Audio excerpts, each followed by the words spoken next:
Let's talk about Ephesians. So the writer identifies himself as Paul, an apostle of Christ Jesus, by the will of God. So we've got this person named Paul. Now, there are scholars who debate as to whether or not Paul wrote Ephesians. I'm not going to get into that one here. That'll be a later date. So right now, we are going to assume that it is the apostle Paul, since that is how the author identifies himself. But we see apostle of Christ Jesus. Now, the term apostle is actually kind of a significant term for the first century early church. See, apostles were not just anybody of importance. Apostles were people who specifically had some type of experience with the resurrected Christ. So after Jesus is resurrected from the tomb, he's on earth for 40 days, then he ascends into heaven.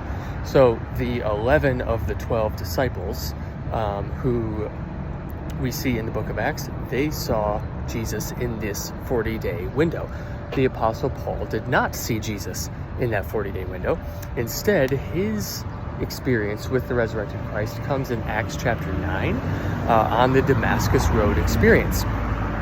So Paul is actually, or the man named Saul, is on his way to round up Christians at Damascus, and he has this encounter with this voice that says, "Saul, Saul, why are you persecuting me?" And he says, "Who are you, Lord?" And he says, "I am Jesus, the one you are persecuting." And then Paul goes into the wilderness and is taught by Jesus and is given revelation about the gospel.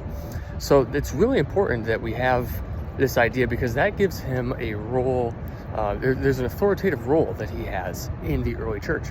And that role actually plays a significant piece of what God is doing. And we'll see that later on in chapter 3. Last thing we want to notice is that, last two things, this apostleship is obviously in relation to Jesus. It's not just from something else. He's an apostle of Christ Jesus. And then lastly, he is an apostle by God's grace and by God's will, rather. He's an apostle by God's will. So God has a plan that he's implementing. He has a will that Paul is an apostle. And so that is what's going on in the very first line of Ephesians.